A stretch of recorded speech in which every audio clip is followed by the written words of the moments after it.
Նախագծերի փաթեթով շատ կարևոր քայլ ենք կատարում ֆիզիկական եւ իրավաբանական անձանց ծանուցումների հարցը լուծելու տեսանկյունից։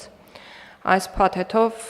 ներդրում ենք էլեկտրոնային ծանուցումների մի ամբողջական մեխանիզմ, սկզբից մինչև վերջ նկարագրված, եւ եթե այդ մեխանիզմով անձը ծանուցվի եւ ծանուցումը բոլոր փուլերով անցնի, ապա անկախ ամեն ինչից անձը համարվելու է պատշաճ ծանուցված։ Նկարագրեմ ինչպես է մեխանիզմը աշխատելու։ Ֆիզիկական անձանց դեպքում գործելու էլեկտրոնային հարթակ, թվային միջավայր, որտեղ անձը մուտք է գործելու խիստ նույնականացման միջոցով, այսինքն նույնականացման քարտի կամ բջջային նույնականացման միջոցով։ Ծանուցումը տեղադրվելու է այդ հարթակում եւ եթե անձը մուտք գործի հարթակ, ապա համարվելու է ծանուցված։ Անձը կարող է նաեւ տրամադրել իր հավելյալ կապի միջոցներն, անձնական էլեկտրոնային փոստ, հեռախոսահամար, որով նա հավելյալ կտեղեկացվի այն մասին, որ իր հարթակում ծանուցում է տեղադրվել։ Եթե հարթակում ծանուցումը տեղադրելուց հետո 3 օրվա ընթացքում անձը մուտք չգործի համակարգ, սկսելու աշխատել հաջորդ քայլը, այն է ծանուցումը հիբրիդային առաքանու միջոցով պատվիրված նամակով ուղարկվելու է անձի հաշվառման հասցեով։ Հիբրիդային առաքանին դա այն է, երբ ծանուցողը որևէ ծրար կամ նամակ չի ուղարկում, այլ էլեկտրոնային ծանուցումը ավտոմատ փոխանցվում է փոստին եւ փոստը այն ծրարավորում եւ ուղարկում է անձի հաշվառման հասցեով։ Եթե այս եղանակով ուղարկելուց հետո ծանուցումը 7 օրվա դրությամբ ֆիքսվում է, որ անձը չի ստացել այն կամ հրաժարվել է ստանալ, ապա ծանուցումը տեղադրվում է ազդարար.am հարթակում, այսինքն իրականացվում է հրապարակային ծանուցում եւ ազդարարում տեղադրվելուց 7 օր հետո անձը համարվում է այլևս պատշաճ ծանուցված։ Մի շատ կարևոր շեշտադրում, եթե ֆիզիկական անձը հարթակի միջոցով տվել է համաձայնություն, որով հավաստում է, որ իրեն բացառապես էլեկտրոնային եղանակով ծանուցումներ կարող են ուղարկվել, ապա ծանուցումներն իրականացվելու են բացառապես էլեկտրոնային եղանակով եւ այդ դեպքում ծանուցումը տեղադրելուց հետո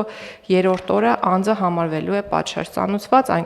այն հանգամանքից անձը մուտք է գործել այդ հարթակ թե ոչ։ Այսինքն տվյալ դեպքում այլևս չի իրականացվելու լրացուցիչ հիբրիդ փոստով ծանուցումը եւ ազդարար.am կայքում չի տեղադրվելու ծանուցման համապատասխան տեքստը։ Իրավաբանական անձանց եւ անհատ ձեռնարկատերերի դեպքում ծանուցման համար օգտագործվելու է հարկային մարմնի հաշվետվությունների ներկայացման էլեկտրոնային կառավարման համակարգը։ Սա այն հարթակն է, որտեղ կազմակերպությունները, հատկապես տնտեսավարողները, կարելի է ասել ամենօրյա ռեժիմով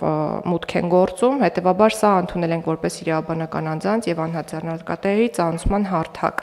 Կազմակերպությունները մտնելու են հարթակով աշխատելու համար, իրենց հաշվետվությունները ներկայացնելու համար եւ տեսնելու են իրենց ծանուցումները ստացված ոչ միայն պետական եկամուտների կոմիտեից, այլ նաեւ այլ մարմիններից։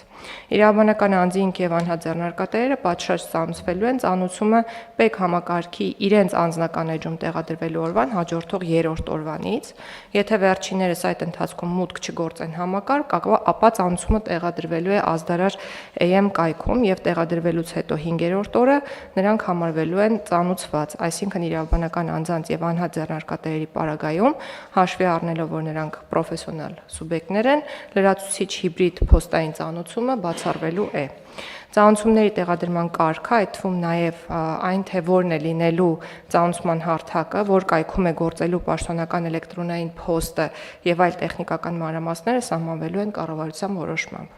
Նշեմ, որ անձանց կողմից համակարգ մուտք գործելը կամ ծանուցում կարդալը ֆիքսվելու է համակարգի կողմից։ Մի կարևոր նորամուծություն եւս պետական եւ տեղական ինքնակառավարման մարմիններից բացի իրավաբանական անձանց եւ անհատ ձեռնարկատերերին եւս հնարավորություն է տրվելու միանալ այս հարթակին եւ այլ անձանց ծանուցել էլեկտրոնային եղանակով, որը եւս կհամարվի պատշաճ ծանուցում։